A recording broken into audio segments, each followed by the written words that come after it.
Iran Israel যুদ্ধে এ পর্যন্ত Israel ইরানের দিকে ৩০০ যুদ্ধবিমান এবং ৫০০ ড্রোন ছুঁড়েছে, আর ইরান ইরাকের দিকে ৩৪০টি যুদ্ধবিমান এবং ২০০টি ড্রোন ছুঁড়েছে। আর হতাহতের সংখ্যায় ইসরায়েলের নিহত হয়েছে মাত্র ৪ জন মানুষ, আহত হয়েছে ১৭০ বা ৭৫ জন।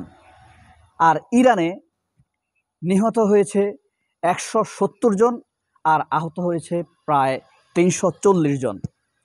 এবং ইরানের আরেকটি শক্তিশালী দিক হলো, যদিও হত্যার দিক দিয়ে ইরানের বেশি, কিন্তু ইরানের শক্তিশালী দিকটি হলো ইরান ইসরায়েলের একটি যুদ্ধবিমানকে ভূপাতিত করেছে এবং নাতালিয়া কিলম্যান নামের এক পাইলটকে বন্দী করেছে এবং সেটির ভিডিও ছেড়ে দিয়েছে বিশ্ব মিডিয়াতে।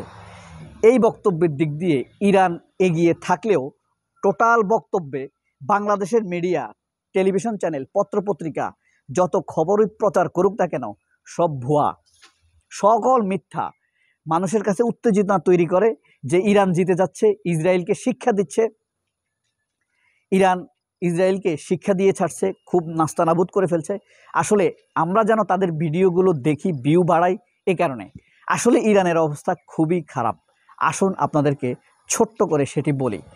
আপনাদের নিশ্চয়ই মনে আছে, ইরানের একজন সাবেক প্রেসিডেন্ট মাহমুদ আহমাদিনেজাদ প্রেসিডেন্ট থাকা অবস্থায় তিনি কিন্তু নিজের গাছ নিজে লাগাতেন, নিজের খাবার দাবার শাকসবজি নিজে চাষ করতেন। মাহমুদ আহমাদিনেজাদ যখন ইরানের প্রেসিডেন্ট হয় তখন থেকেই ইরানের 85 পয়েন্টের যে ইউরেনিয়াম সংরক্ষণ করা সেটি তিনি করেছিলেন। তারপরে ব্যালিস্টিক ক্ষেপণাস্ত্র 2300 কিলোমিটারের দূরত্বের মাঝারি পাল্লার ক্ষেপণাস্ত্র তিনিই সাকসেস করেছিলেন। আমেরিকার ড্রোন, স্টিলথ ড্রোন তার সময় ভূপাতিত হয়েছিল। এই যে এখন যে কেমিকাস ড্রোন, এটি আবিষ্কার করেছিল তার সময়ে।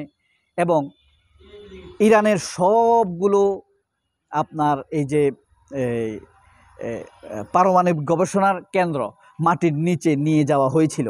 মাটির নিচে তারা গড়ে তুলেছিল নিউক্লিয়ার উইপন্স এরিয়া, যেটা একটি শহরের মতো বিশাল এরিয়া। আবার এই মাহমুদ আহমাদিনেজাদের সময়ই এই সমগ্র ইরান জুড়ে পৃথিবীর সবচাইতে বড় নিউক্লিয়ার হসপিটাল তৈরি হয়েছিল, যা ৮৩ লক্ষ বর্গ কিলোমিটারের এরিয়া জুড়ে।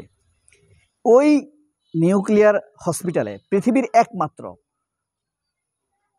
দ্বিতীয়, মানে প্রতিষ্ঠার দিক দিয়ে দ্বিতীয়, তবে পৃথিবীর সবচাইতে বড় নিউক্লিয়ার হসপিটাল।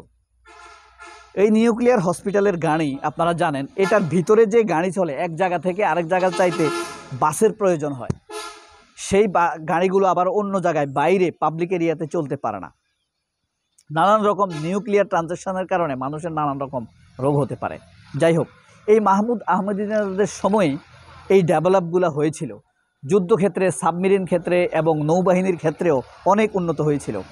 আশ্চর্য হবেন, মাহমুদ আহমাদিনেজাদ ৮ বছর তার প্রেসিডেন্ট সময় অতিক্রম করার পরে, এরপরে এক মেয়াদ পেরিয়ে তিনি যখন আবার প্রেসিডেন্ট প্রার্থী হতে যাচ্ছিলেন, তিনি তখন স্পষ্ট করে বলেছিলেন যে আবার প্রেসিডেন্ট প্রার্থী হবেন।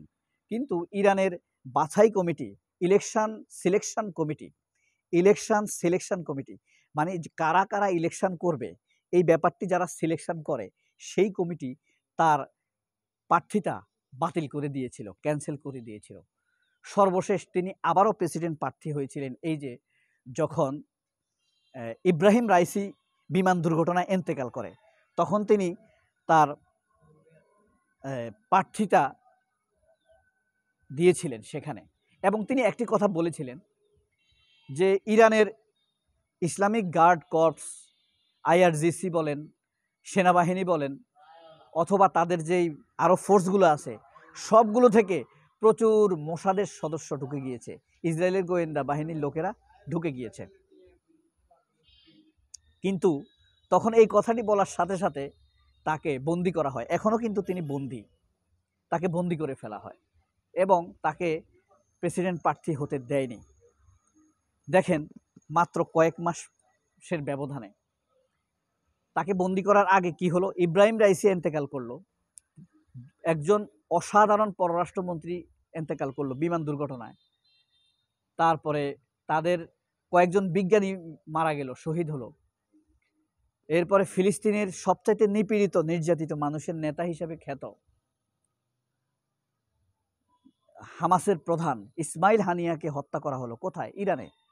এমনভাবে তাকে টার্গেট করা হয়েছে, ৬,০০০ কিলোমিটার দূর থেকে ক্ষেপণাস্ত্র মেরে তাকে মারা হয়েছে। তিনি তখন ঘুমাচ্ছিলেন নামাজ পড়ে। এতগুলো ঘটনা এত সুনির্দিষ্টভাবে যে আক্রমণ করে, এটা কিভাবে সম্ভব? আপনারা জানেন ইরানের নাতালিয়া অথবা কি যেন একটা বন্দর আছে, যেটা ভারতকে ব্যবস্থা করার জন্য ইরান দিয়েছিল। ইরান এখন সেই শিক্ষাটা পাচ্ছে। ভারত যেখানে যাবে সেখানেই সে গোয়েন্দা কার্যক্রম পরিচালনা করবে। এই যে আপনার যখন কাতারে ২২ জন ভারতীয় নাগরিক ধরা পড়েছে, মনে আছে? তাদেরকে একটি সমুদ্র জাহাজ মেরামত করার জন্য কন্ট্রাক্ট দেওয়া হয়েছিল, কিন্তু তারা সেই কাজ বাদ দিয়ে ইসরায়েলের গুপ্তচর হিসেবে তারা কাজ করছিল। কাতার সরকার তাদেরকে ধরে ফেলেছে। ওরা যেখানেই যাবে তাই করবে। এই ইসরায়েলিরা, এই ইন্ডিয়ানরা ইসরায়েলে গিয়ে মুসলমানদের বিরুদ্ধে যুদ্ধ করেছে। শুধু তাই নয়, ইসরায়েলে যেসব হিন্দুরা বা ভারতীয়রা ব্যবসা করে, যেদিন বেশি মুসলমান মারা যায় সেদিন তারা হোটেলে ফ্রি খাওয়ায়, এত খুশি হয়। এখন ইরান ১৭৬ জন লোককে অ্যারেস্ট করেছে গুপ্তচর বৃত্তির দায়ে। তাদের প্রায় সবাই ভারতীয়। এখন এত ভারতীয় ইরান কি করে? ওই যে বন্দর পরিচালনা করার জন্য তাদের অনেক ইঞ্জিনিয়ার, টেকনিশিয়ান, ড্রাইভার, লেবার সেখানে প্রয়োজন হয়। তারা সেখানে বন্দর পরিচালনা করে। আর হিন্দুদের সাথে বা ভারতীয়দের সাথে ইসরায়েলের সম্পর্ক অত্যন্ত গভীর, অত্যন্ত ভালো। তারা ভারতে কিরকম মুসলমানদের উপরে অত্যাচার হয় নিশ্চয়ই আপনারা সেটা জানেন। ঘরে গরুর গোশত রাখার অপরাধে পিটিয়ে মেরে ফেলে। ফ্রিজে গরুর গোশত পেয়েছে, শুধু তাই নয়, নিজেরা গরুর গোশত এনে মুসলমানদের ঘরে রেখে তারপরে বলে যে তার ঘরে গরুর গোশত পাওয়া গেছে, তারপরে তাদেরকে মেরে ফেলে। এই ধরনের ভয়ঙ্কর সব ঘটনা ভারতে ঘটছে। ইসরায়েলে ঠিক একই অবস্থা, একই রকম ঘটনা ঘটে চলেছে প্রতিনিয়ত। ইসরায়েলের সাথে ভারতের ভয়ঙ্কর রকম এলাই রয়েছে, একে অন্যকে মারাত্মকভাবে সহযোগিতা করে। মানে কুকর্মে সহযোগিতা যাকে বলে, অপসহযোগ।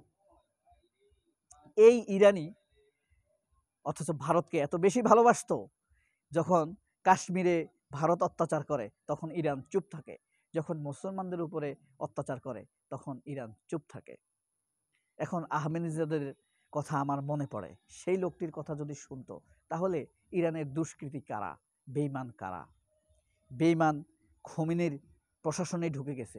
খোমেনির নিজেরই ভুল আছে, অসংখ্য ভুল রয়েছে খোমেনির।